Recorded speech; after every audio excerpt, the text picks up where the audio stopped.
Assalamualaikum warahmatullahi wabarakatuh. Bapak, Ibu, saudara-saudara sebangsa setanah air,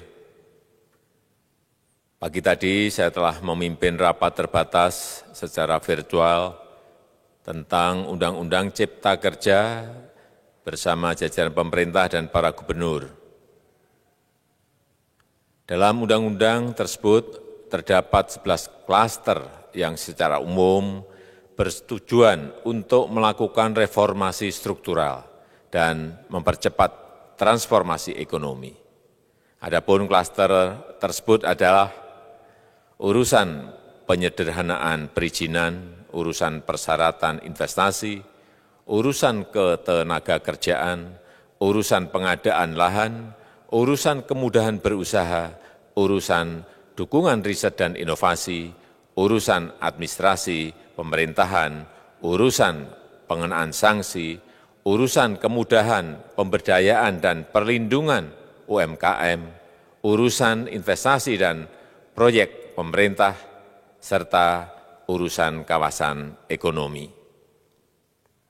Dalam rapat terbatas tersebut, saya tegaskan mengapa kita membutuhkan Undang-Undang Cipta Kerja. Pertama, setiap tahun ada sekitar 2,9 juta penduduk usia kerja baru, anak muda yang masuk ke pasar kerja, sehingga kebutuhan atas lapangan kerja baru sangat-sangat mendesak. Apalagi di tengah pandemi, terdapat kurang lebih 6,9 juta pengangguran dan 3,5 juta pekerja terdampak pandemi COVID-19. Dan sebanyak 87% dari total penduduk bekerja memiliki tingkat pendidikan setingkat SMA ke bawah, di mana 39% berpendidikan sekolah dasar. Sehingga perlu mendorong penciptaan lapangan kerja baru, khususnya di sektor padat karya. Jadi, Undang-Undang Cipta Kerja bertujuan untuk menyediakan lapangan kerja sebanyak-banyaknya bagi para pencari kerja serta para pengangguran. Kedua, dengan Undang-Undang Cipta Kerja akan memudahkan masyarakat, khususnya usaha mikro kecil, untuk membuka usaha baru. Regulasi yang tumpang tindih dan prosedur yang rumit dipangkas. Perizinan usaha untuk usaha mikro kecil, UMK, tidak diperlukan lagi, hanya pendaftaran saja. Sangat simpel.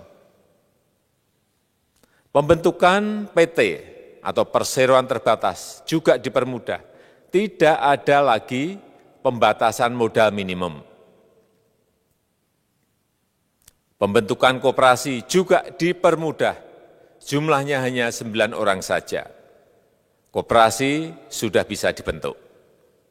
Kita harapkan akan semakin banyak koperasi-koperasi di tanah air. UMK, usaha mikro kecil, yang bergerak di sektor makanan dan minuman. Sertifikasi halalnya dibiayai pemerintah, artinya gratis. Izin kapal nelayan penangkap ikan misalnya, hanya ke unit kerja Kementerian KKP saja. Kalau sebelumnya harus mengajukan ke Kementerian KKP, Kementerian Perhubungan, dan instansi-instansi yang lain. Sekarang ini cukup dari unit di Kementerian KKP saja. Ketiga, Undang-Undang Cipta Kerja ini akan mendukung upaya pencegahan dan pemberantasan korupsi.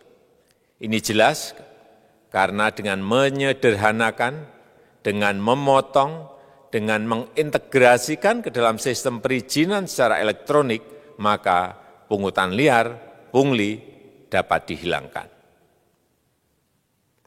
Namun, saya melihat adanya unjuk rasa penolakan Undang-Undang Cipta Kerja yang pada dasarnya dilatar belakangi oleh disinformasi mengenai substansi dari undang-undang ini dan hoaks di media sosial. Terima kasih sudah nonton. Jangan lupa like, subscribe, dan share ya.